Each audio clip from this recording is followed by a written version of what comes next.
guys, welcome back to Analyzing Horror. My name's Lauren, and today for spooky season, I'm going to be ranking the entire Halloween franchise, including the new Halloween Ends. So at the time that I'm filming this, I actually just finished literally binging the entire franchise because up until recently, I'd only seen the original 1978, Rob Zombie's Halloween, 2018, and Kills. So I had a lot of movies to cover, and I also rewatched the ones that I already seen, so it was a full marathon. But I love that I finally caught up on the franchise, and now I'm gonna be able to talk to horror fans about the entire franchise in depth, like you guys. Also, before we get started, I just wanted to mention that these are obviously just my thoughts. This is just my ranking, and I know everyone's rankings are different, and that's part of the fun of making these lists. And from what I saw from the results of Halloween Ends, as well as all of the other movies in the franchise, I know that the Halloween fandom are a passionate lot.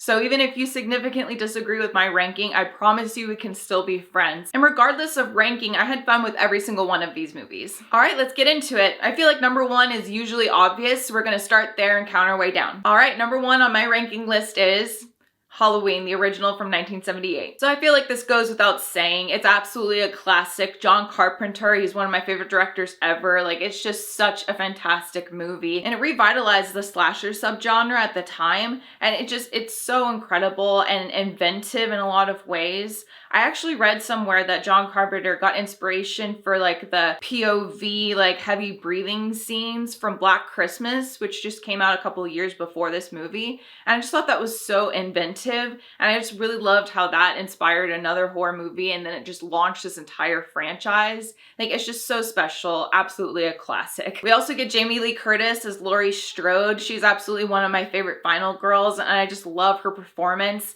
And every single one of the Halloween movies that she's in, like, it just makes me so happy. I love her character. And I think Jamie Lee Curtis does such a great job with her. Also, the whole autumnal vibe as well as the soundtrack is very, very atmospheric, yet also frightening. And I could just feel like the fall weather through the screen. Also, this being our first introduction to Michael Myers, I thought it was really cool how he was so scary when you knew so little about him. I feel like I wanted more backstory a little bit. Like, I'm just that type of person. But he was also just so scary as like a very stoic character, and he just shows up out of nowhere, and that mask is iconic but so scary at the same time. Funnily enough though, I think one of my favorite scenes is when he kills a young man and then he takes his glasses and then puts a sheet over himself to pretend to be a ghost. My other favorite scene is the entire sequence between Laurie and Michael. Like, that closet scene was so stressful and claustrophobic, but overall it's an absolute classic. John Carpenter's vision is incredible, especially in this movie, and I just love how it completely launched this entire franchise off of the love of this original, and it's just so special and had to be number one on my list. All right, on to number two. This might be kind of obvious. Halloween 2. So I personally think this is the perfect sequel. I absolutely love when sequels start right at the end of the original, and it just feels like one long movie when you're watching it back to back. Also, that hospital setting was so claustrophobic and scary, like those long hallways and the staircases, especially with Laurie in a boot, so like those chase scenes were all the more intense. And this one had a lot of tension, again, because of that setting. It was similar but also different to the original, and I just really liked how they kind of were different, but at the same time, like I said, you could watch it back to back and it feel like one long movie. All right, next, number three. Halloween H2O 20 years later. So this movie was perfect to me. I loved everything about it. The sharp writing, the way the movie was smoothly able to convey information. The performances, the very 90s cast and soundtrack, like the entire 90s vibe was so fantastic in this movie. Like, I'm a 90s baby, so I'm nostalgic for that era, so it was all the more special to me. The perfect pacing, the entire storyline, the scares, the kills. We also finally get Laurie back after being killed off for 4, 5, and 6. And with that ending, I feel like the original 1978, Halloween 2, and H2O could be seen as a trilogy. Like, I just feel like they flow so well together. And we get Laurie in all three, and it just felt like that ending in H2O could have been a really good solidifier for the series. And I don't know, I just like that idea of that coupling, because at the end of H2O, we're basically giving Laurie a happy ending, and that just makes me feel warm and fuzzy, and she's one of my favorite final girls, so she deserves that. I just think it's funny because I went into this movie expecting to hate it because of that dumbass title, but I loved it so, so much. All right, coming in at number 4. Halloween 2018. This was such a solid installment to the overall franchise. I absolutely love it. The initial premise of Laurie versus Michael is instantly what got me hooked on this movie, But I also really liked how we kind of got a character analysis of Laurie and what happened to her in the aftermath of that event in the original movie. And we get a backstory on Laurie in a way between the original's events in 2018 and how she coped or lack thereof in the aftermath of the event. And it's just heartbreaking to see her in this way because in a lot of ways that event in the original movie damaged her and really scarred her in a way that she could never shake. But at the same time, I really love how the movie built up that storyline only for a really good payoff towards the end of the movie. I also thought that opening scene really built tension, and I loved the opening credits scene where the pumpkin is like rebuilding itself. I found myself captivated throughout that entire scene. I just really loved it. Also, my favorite scene in the entire movie, with the exception of the Laurie Michael fight, of course, is that bathroom stall scene. Oh my god, was that so terrifying and claustrophobic. I couldn't even imagine being in that situation. What a horrifying scenario to be in, and to have the only exit blocked too. Oh my god. And overall, this movie just had some really great scares and kills. Michael is as brutal as ever, and I just really loved all of the nods to the original as well. This was such a solid installment to the franchise. Okay, number 5. Rob Zombie's Halloween. Okay, I know a lot of people really hate this one because it gives Michael a backstory, but that's actually one of the main reasons why I love it so much. Like, look, as a true crime enthusiast, I just find the backstory very, very interesting. Like, young Michael genuinely creeped me out. Dave Farch, I think is how you pronounce his last name, was so fantastic, and he truly gave us the devil's eyes. I also thought the grimy tone of the backstory, as well as the whole movie, was very effective and so unsettling. And it just made me feel like really icky, like I needed a shower afterwards, you know? Also, that security guard scene in the mental institution, the one that calls Michael Mikey, that scene is so hard for me to watch. I feel so, so bad for that poor man. And yes, this movie has an essay scene, and while that scene is so disturbing and hard to watch, I also find it incredibly disturbing that there's a suggestion that some establishments have this as a normality, like security guards taking advantage. And I just think that's so horrible. And it's like I've said before in my other videos, humans being evil to other humans is just so, so terrifying to me. Also, Michael is so incredibly brutal in this one and absolutely huge. Like, my god, that man is a giant. Imagine him coming after you. Like, oh my god, that's so terrifying. That being said though, 2018 beat out Rob Zombie mostly because of that very cringe teenage dialogue in the second half. Like when we were first getting introduced to Laurie and her friends, like those scenes are so hard for me to watch. Like the cringe. The cringe is painful. All right, number 6. Halloween Kills. So I actually really didn't like this movie when I first saw it in theaters, but revisiting it for this video, I had an absolute blast with it on a rewatch. I think I mostly didn't like it because I went into it with big expectations after Halloween 2018. It was so fantastic, so I had big expectations for the storyline and propelling us forward with the Laurie Michael story. But it didn't do that, so I got really upset about it and felt like it was just a filler movie. But I went into my rewatch expecting absolutely nothing, and I had such a fun time. Like, the kills were absolutely gnarly. Oh my god, that firefighter scene. Like, Michael's brutality is on another level in this movie. It absolutely lives up to the title. And my favorite set of new characters in this one is Big John and Little John. I just loved them so much. They had some great lines, and they worked off each other really well. I bought them as a couple too. And I just really loved them. They were so funny and they had some really great moments. I also thought the mob mentality was done pretty well again on my rewatch. I felt like the first time I watched it, it felt very rushed. And granted, it does jump a few corners. But again, going in with no expectations, I actually really enjoyed the mob mentality theme that it was trying to explore. Although I still cannot get over that stupid "Evil dies tonight" slogan. Like, that was just so dumb. You don't kill evil, evil kills you. And while it's a shame that it doesn't propel the storyline in terms of Laurie and Michael any further, I did absolutely enjoy the kills. There were some really fun characters and moments. And this is a really great movie. I feel like I didn't appreciate it enough when I first saw it, but I love this one and I will definitely be revisiting it again. Okay, number 7.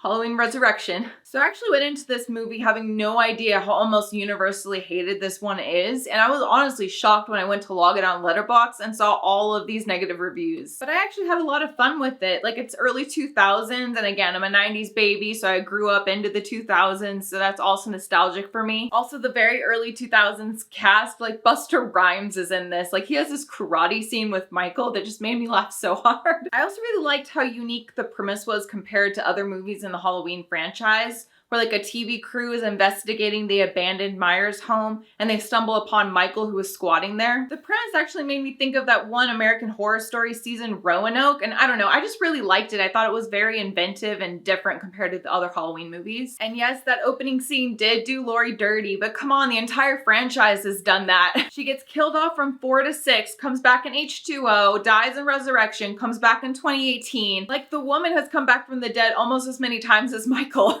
And while granted that part was annoying in Resurrection, I kind of have just accepted it as like a franchise trope at this point. All right, number 8.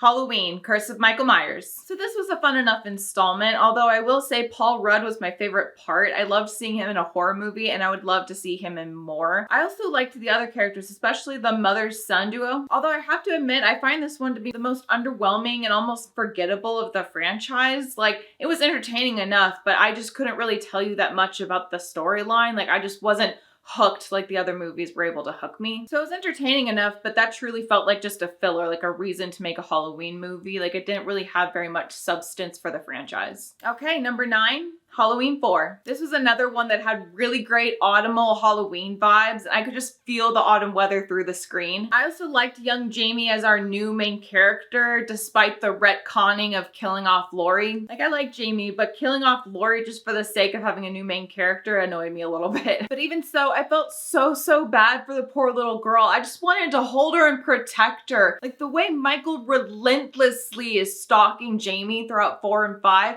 makes those movies so much darker for me. Like, she's just a child. Like, I was genuinely distressed, and all of those chase scenes really upset me and made them all the more intense. And that ending, I was both shocked and confused at the same time. Like, for me, like, that came out of nowhere. I was not expecting that. So I was just like, what? I had to rewind a couple of times to try to understand. It just like drops that on you and then ends the movie. I was just like, what just happened?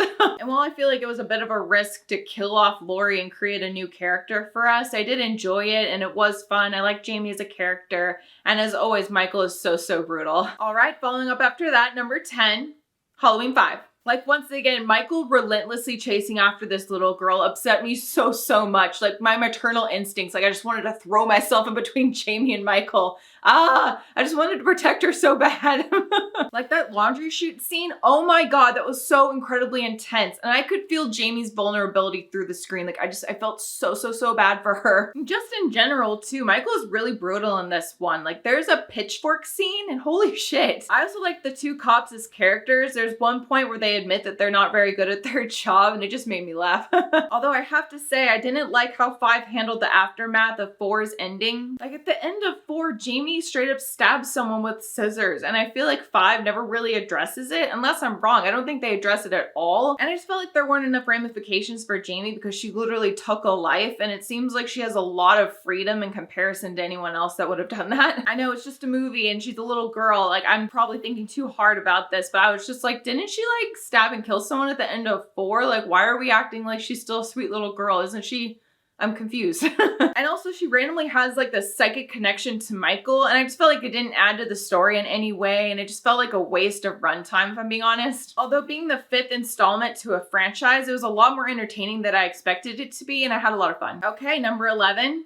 Halloween Ends. So I'm gonna try and keep this as brief as possible because I feel like I could talk for hours about how complex my feelings are towards this movie, because it's really not straightforward in a lot of ways. And part of the reason I feel that way is because this is very much a love story slash crime drama smashed into the Halloween franchise. And if that love story slash crime drama was a movie all on its own, I would say I really loved it. It actually reminded me a lot of We Need to Talk About Kevin, and I really love human nature analysis plotlines like that. But this was not a Halloween movie. Michael was basically sidelined for the majority of the movie, except for the last 30 minutes or so. We get like a 2-minute fight with Laurie, and that's about it.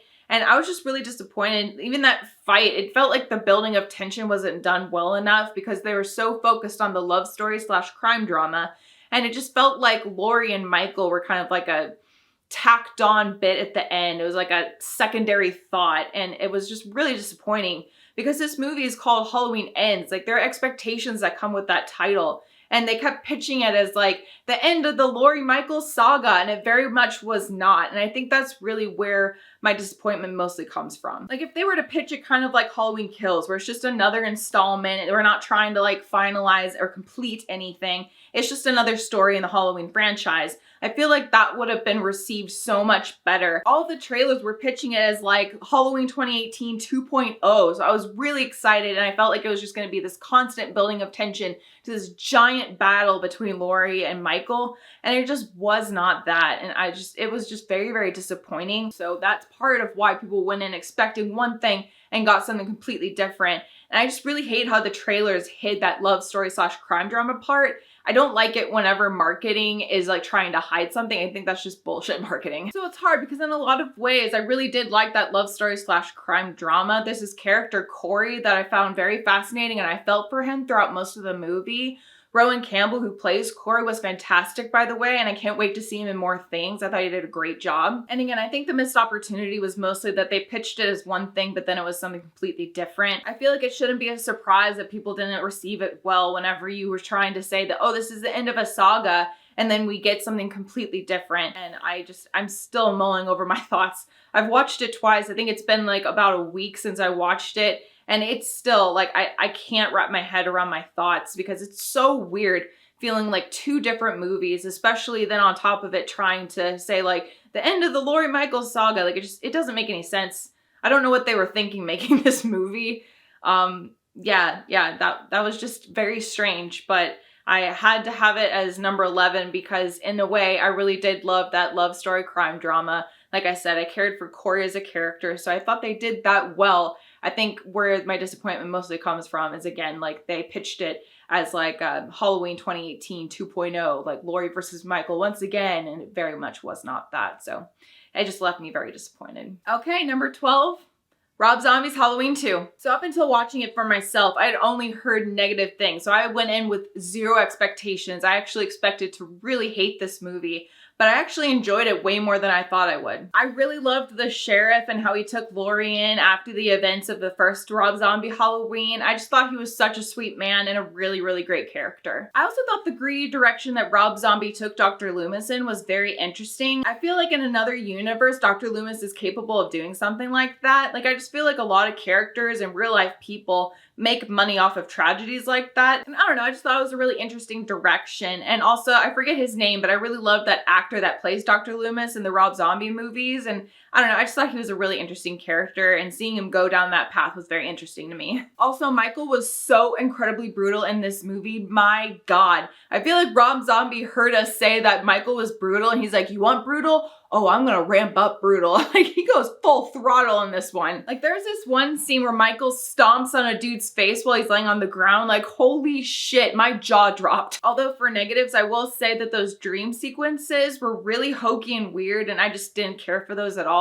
And also the explanation for the dream sequences kind of took away from the backstory from Rob Zombie's first Halloween. I also felt like the storyline didn't have a very strong direction, especially in the middle there, and I found myself constantly checking how far into the movie I was. And also the ending just really didn't land for me. But I really enjoyed the entertaining parts, and I liked it a lot more than I thought I would. Okay, and lastly, number 13.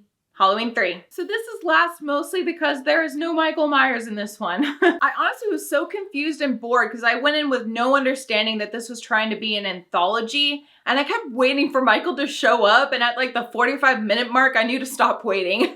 Although that Shamrock song did make me dance a couple of times, I enjoyed that song very much. And I will admit that that mask concept made me think of Goosebumps, and I liked it. I just felt like it was, like I said, more of a Goosebumps story than a Halloween story. So maybe on a rewatch, I'll like it more knowing that it's an anthology and not to wait for Michael Myers, because like I said, I really enjoyed like the Goosebumps mask kind of concept, and it was entertaining. So I feel like there's a chance that I'll like it more on my next try. But even so, I thought that the song was really entertaining, and I thought that there were some really fun bits. So by no means am I saying this is a bad movie. I just felt like because there's no Michael Myers in it, it had to be last on my ranking list. But seriously though, no hard feelings, guys. I'm really happy for you if you loved some that I didn't really care for, and I totally respect if you didn't care for some that I really loved. Everyone's different, and that's part of the fun of making and sharing these ranking lists. And I know a lot of you already know this by now, but one of the reasons that I started my channel was to create a little pocket of positivity on the internet There's already so much negativity in the world right now, and it's a goal of mine to always find something that I do like about a movie, even if it's not my cup of tea. So I hope that you feel like I did that for all of these movies, even if there are some that I gave some criticisms towards. So it's totally cool if you completely disagree with my ranking or someone else's rankings in the comments. I just ask that we remain respectful about it. So what's your Halloween franchise ranking? Is it anywhere close to mine? Let me know in the comments. Also, this is just a reminder that I'm also on Twitter, Instagram, and Letterboxd, so if you're interested in following me on those and you haven't already, the links are in my description box below. And as always, make sure to like, share, and subscribe so Black Phillip knows you'd like to live deliciously. Thanks so much for watching, guys, and I'll see you again very soon in the next video. Bye!